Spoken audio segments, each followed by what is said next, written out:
Bonjour à tous et à toutes, ici Nicolas de Montréal, on est mardi. Et aujourd'hui, j'aimerais aborder un autre thème qui fait partie de mon plan de nutrition spirituelle 2020. Et c'est l'aspect de la pratique spirituelle. Pour ceux qui sont intéressés à en savoir plus, eh bien, j'ai un document que j'ai créé ici, tout simple, en format PDF. Vous pouvez le télécharger ici dans la description. C'est gratuit, donc profitez-en. Vous allez trouver la majorité des livres que je vais mentionner dans cette vidéo, et plus aussi. Ça va plus loin dans ce document, et ça vous invite à aller encore plus loin. Parce que la nutrition spirituelle et la pratique spirituelle, la pratique spirituelle, ce sont des sujets très profonds.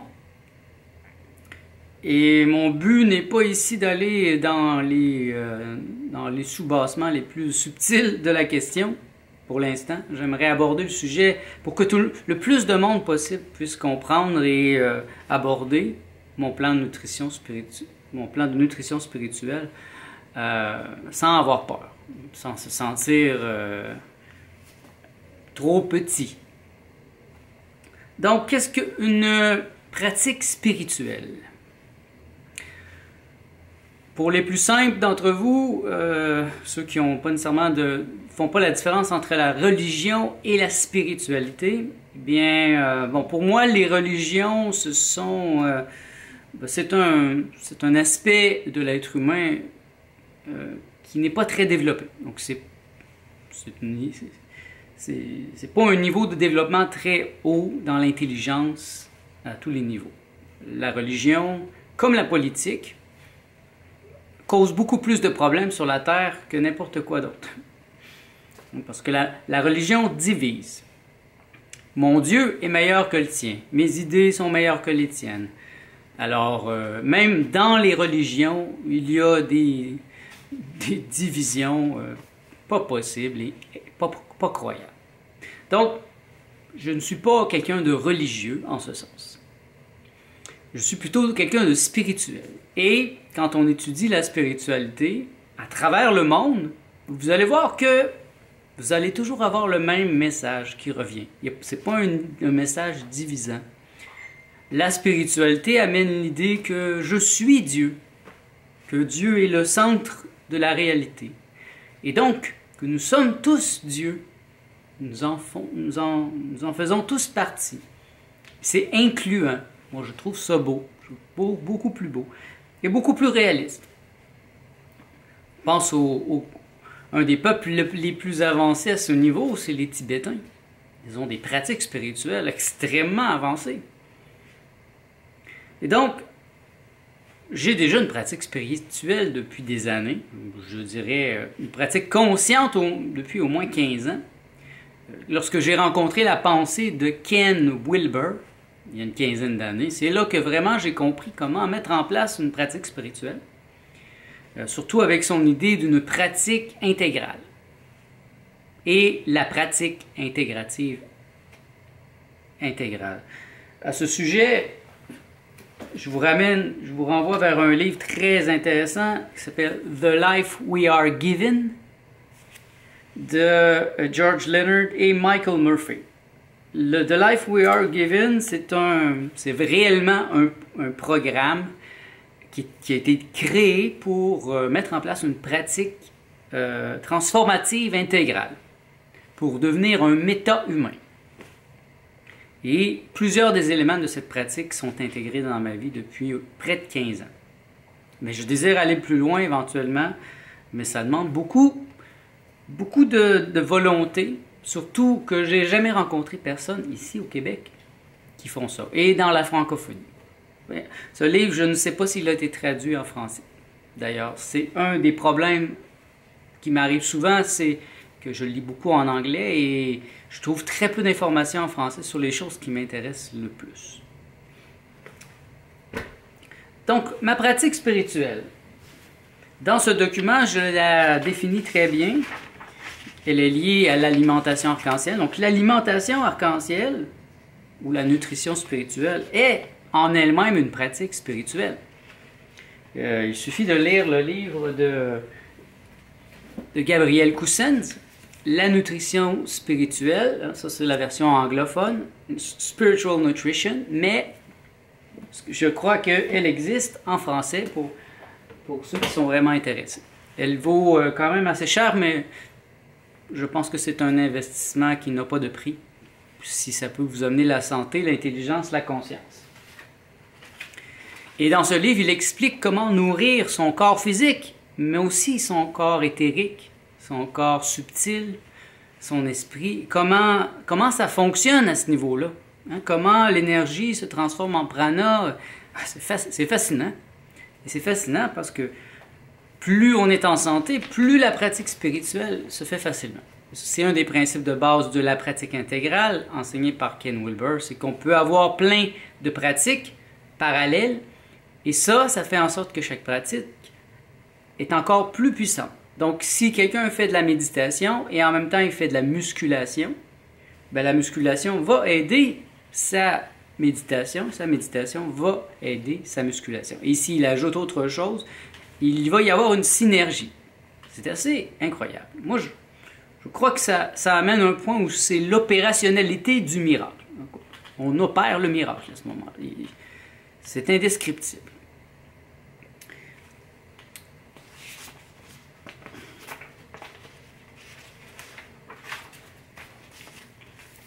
Donc, dans la pratique spirituelle, j'ai plusieurs pratiques, parce que c'est pas monolithique pour moi. C'est pas une pratique, et voilà, c'est fini. Moi, je pense que c'est important, un peu comme au gym, ben, d'exercer plusieurs muscles. Bon, l'esprit n'est pas un muscle, mais l'esprit est très complexe aussi. Et comment le développer avec seulement une pratique? C'est possible, j'en suis certain, mais dans mon cas, je préfère aller sur plusieurs aspects. Donc, un aspect important que moi j'ai développé depuis déjà 1 an est inspiré du livre « Ainsi soignait-il » de Daniel Beroy. Je suis un grand amateur de Daniel Beroy, il m'inspire beaucoup. Et ce livre « Ainsi soignait-il », ça revient aux techniques qui ont été enseignées par Maître Jésus, il y a près de 2000 ans, et Maître Jésus était un Essénien, donc ces techniques venaient des Esséniens en majorité. Et les Esséniens avaient appris ces techniques des Égyptiens, de certains Égyptiens, pas tous les Égyptiens, mais donc c'était c'est des techniques qui ressemblent beaucoup au Reiki, à l'harmonisation énergétique. Et je me suis interrogé sur le sujet pour développer cet aspect dans ma vie. Et 3 exercices en particulier qui suggèrent dans ce livre pour se préparer. Donc, quelqu'un qui veut faire une pratique énergétique comme un métier, eh bien, chaque matin, il va faire 3 exercices. Il va faire 2 exercices en particulier que je fais. Donc, d'une part, il y a... ces exercices sont plutôt un nettoyage énergétique. C'est pas tout le monde qui se lave les dents, mais je veux dire, je me lave les dents le matin en me réveillant, je me rase. Donc, une chose que je peux faire aussi, c'est un nettoyage énergétique. Éveiller tous mes circuits énergétiques, mes chakras. Donc, les exercices 1 et 2 que je donne à la page 8, moi, je les fais à chaque jour. Je vous laisse les découvrir. Ben, je veux dire, je les fais 5 fois par semaine. 5 jours par semaine. Et l'exercice numéro 3, qui lui est inspiré de la méthode du maître aussi, mais qui est donné dans l'autre livre dont j'ai parlé. Ici, c'est la version en détail. Donc, cet exercice dure près de 9 semaines. Assez exigeant. Donc, ça, je le fais 1 fois par année. Je vais commencer aujourd'hui en particulier. Donc aujourd'hui, je commence la méthode du maître, qui consiste encore là à un nettoyage des chakras. Donc pendant 5 jours, il y a un exercice pour chaque chakra, ce qui donne près de 9 semaines. Parce qu'il y a 8 chakras et à la fin, il y a une récapitulation de l'exercice. À chaque matin, 5 jours par semaine, je fais du pranayama. Le pranayama, c'est une technique ancienne, très ancienne de respiration. Moi, je vous suggère de faire des recherches sur le sujet, c'est très facile de trouver de l'information. Le pranayama, c'est simplement un exercice de respiration. Donc, j'inspire, je garde mon respire et j'expire avec des temps particuliers. Je trouve que ça fait du bien, ça amène de l'oxygène dans mes poumons et ça le répartit partout dans mon corps. Donc, commencer la journée avec ça, pranayama, nettoyage énergétique, ça me met, moi, dans le meilleur état d'esprit pour faire mon travail. Parce que bien que je sois un webmestre, donc je fais de la création de sites web, je fais de l'infographie, de la création d'images de marque, la majorité de mes clients sont des médiums. Donc je travaille vraiment dans l'énergétique. Et parfois, je travaille même pour des maîtres ascensionnés. C'est déjà arrivé. Donc, je considère qu'il est de mon devoir d'être le plus énergétiquement activé possible, le plus clair possible. Et c'est pour ça que j'ai décidé de mettre ça dans ma vie. Ces techniques qui servent majoritairement à des gens qui sont en harmonisation spirituelle, des maîtres Reiki, des praticiens énergétiques, ben moi je les applique pour avoir une meilleure spiritualité et être très performant dans mon travail. Et je dois vous dire que ça m'a beaucoup aidé. Surtout quand je reçois un nouveau client qui me vient et me dit « Je ne savais pas vers qui aller, donc je suis entré en méditation, j'ai demandé à mes guides qu'est-ce que je peux faire pour faire mon site web et ils m'ont donné ton nom. » Wow! Wow! Je suis toujours très ému d'entendre ça. Que dans l'invisible, des maîtres invisibles, des maîtres ascensionnés, des guides spirituels, des anges, recommandent mes services. Ah bien là, franchement, je suis aux anges. Donc la pratique aussi peut parfois avoir de la méditation. À chaque jour, j'essaie de me prendre un peu de temps pour méditer, ce qui n'est pas toujours le cas, mais j'ai des périodes où je médite beaucoup plus. Une méditation libre où je fais le vide, tout simplement. Je n'ai pas vraiment de nom pour cette méditation. En anglais, je dirais « surrender to God ». Je me laisse entrer dans l'absolu et je m'efforce de taire mon mental. Et quand je commence à penser, et je m'en rends compte, je reviens et je ferme ma pensée. Donc, parce qu'il y a toujours une petite voix. Hein? Assisez-vous devant un mur blanc et vous allez voir, et votre petite voix intérieure, votre voix subtile va parler sans cesse. Et je crois que c'est important de fermer cette voix quand on veut se connecter sur l'esprit. Et c'est mon désir le plus profond. Donc ça constitue ma pratique spirituelle. Je vous suggère de vous créer votre propre pratique spirituelle. Celle que je vous donne ici pourrait servir d'inspiration de base. Ce sont des techniques connues. Vous pouvez trouver les livres dont j'ai parlé et commencer à les mettre en pratique. Vous en avez peut-être d'autres vous-même, ou peut-être que vous faites déjà du yoga, Je pense qu'une pratique spirituelle est essentielle. Et il est dommage que ça ne soit pas enseigné non plus dans les écoles aujourd'hui. Parce que si nous avions des exercices de méditation à l'école, imaginez l'effet que ça pourrait avoir sur l'hyperactivité, sur la concentration. Donc, le plan de nutrition spirituelle 2020 est en lui-même une pratique spirituelle. Il est appelé l'alimentation arc-en-ciel. En anglais, c'est The Rainbow Green Live Food Cuisine. Alors, arc-en-ciel, pourquoi? C'est que ça prend en compte la couleur des chakras. Donc, c'est un peu un jeu pour amener la personne à chaque jour à ouvrir ses chakras, à faire attention à cet aspect de sa réalité. Alors, le matin, on va y aller avec le jaune, le rouge, le jaune, l'orange, les couleurs de base, les 3 premiers chakras. Et le midi, ben, on va manger plus une grosse salade avec du bleu, du indigo. Et le soir, ben, on va y aller plus avec l'indigo, le violet, le blanc.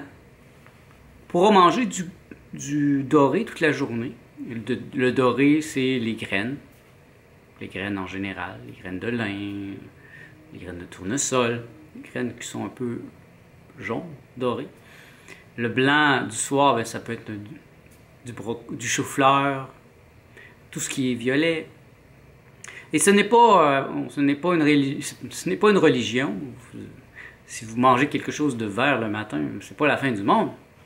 Mais je pense que si on met une dominante, ça ajoute une complexité, bien sûr, mais ça nous amène à réfléchir et à consciemment ouvrir les chakras. Donc, si à chaque jour, je fais ça, eh bien, avec le temps, ça devient naturel.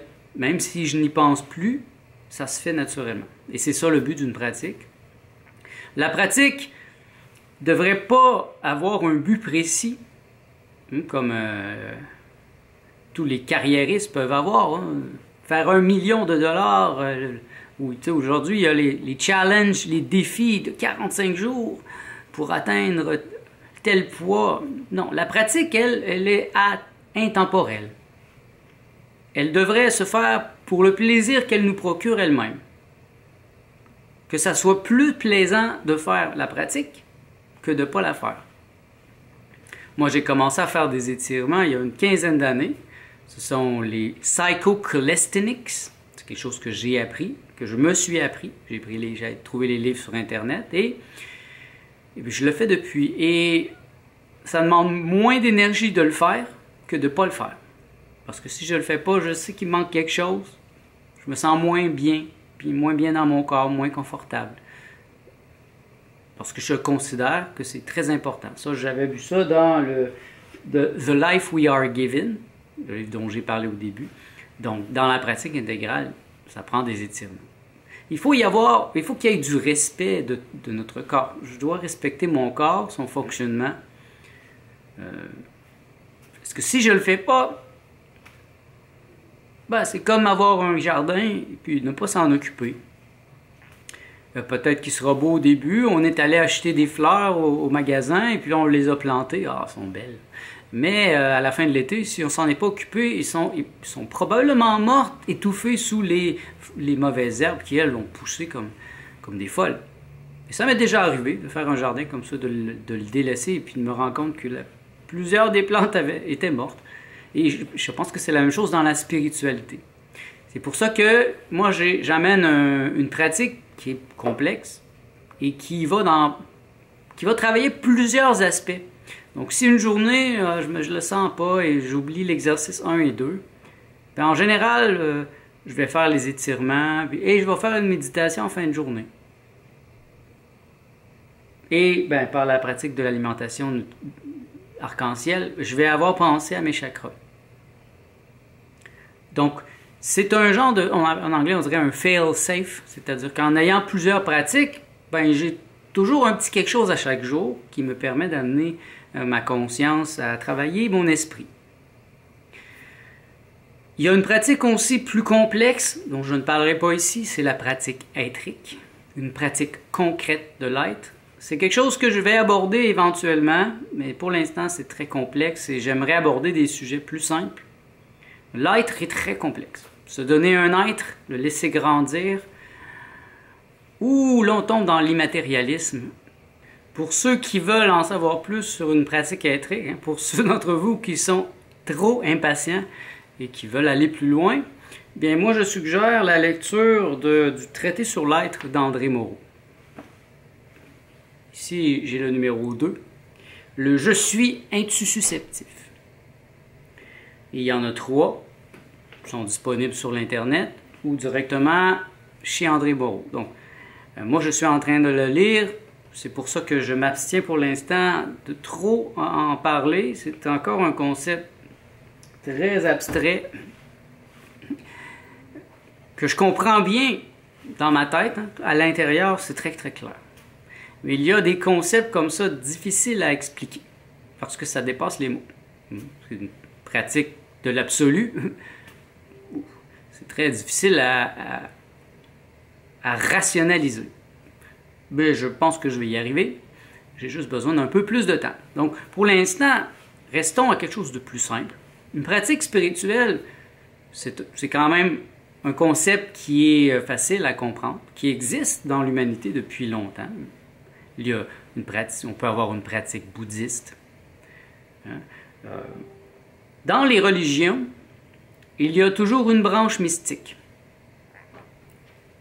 Donc peut-être qu'on peut considérer les religions comme un fumier duquel peut pousser une branche qui, elle, sera plus vraie, plus propre à nous amener à devenir Dieu nous-mêmes.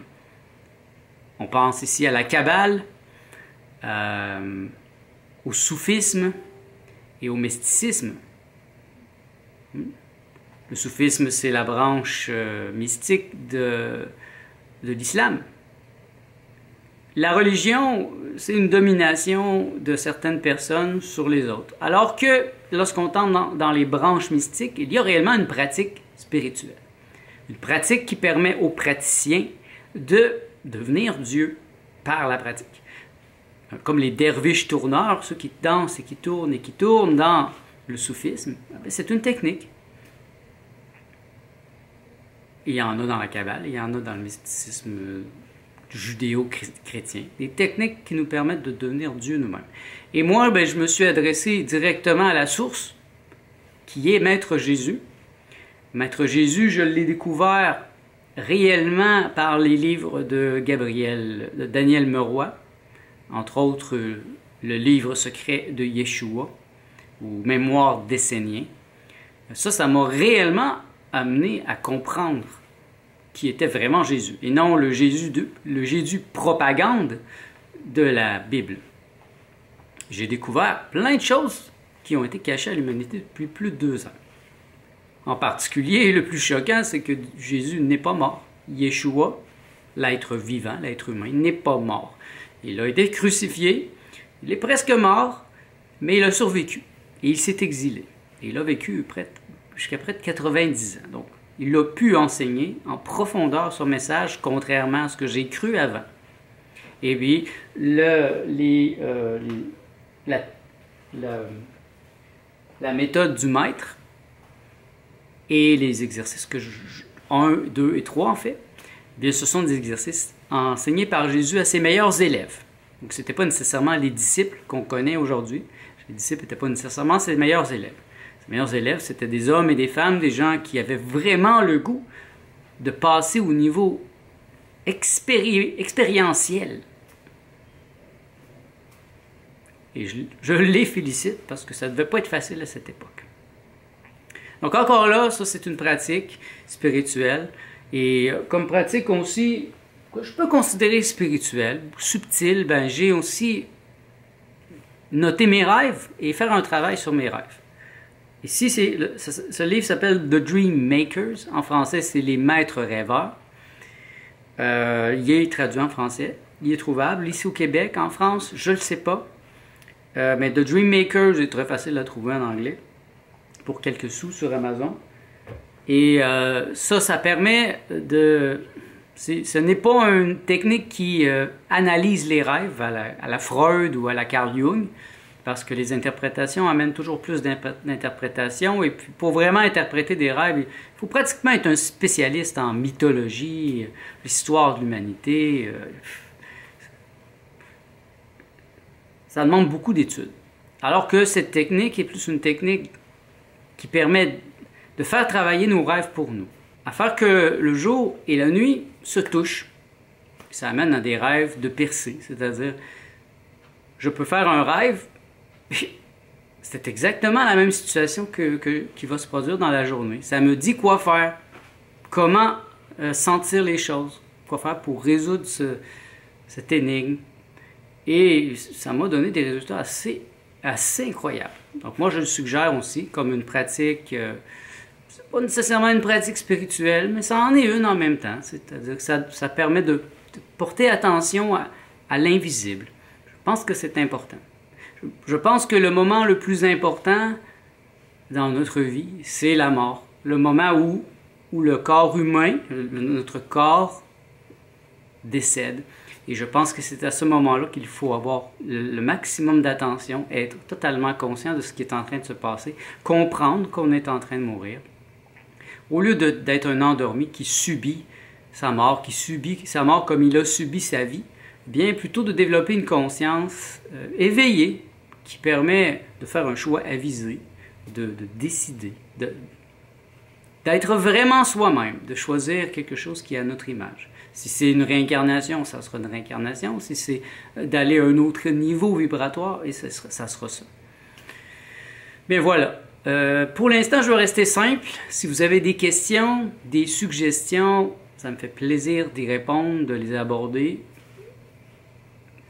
Je suis toujours content de savoir que je ne suis pas le seul à faire ce type d'expérimentation sur ma propre conscience. Et il me fait chaud au cœur de recevoir vos bénédictions et de vous en donner aussi. Je vous bénis, mes amis.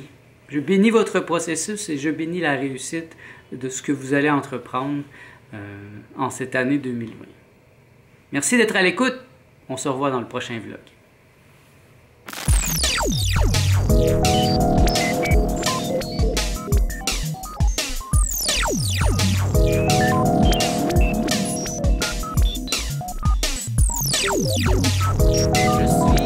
Je suis le maître psychédélique. Je ne passerai pas inaperçu encore bien longtemps.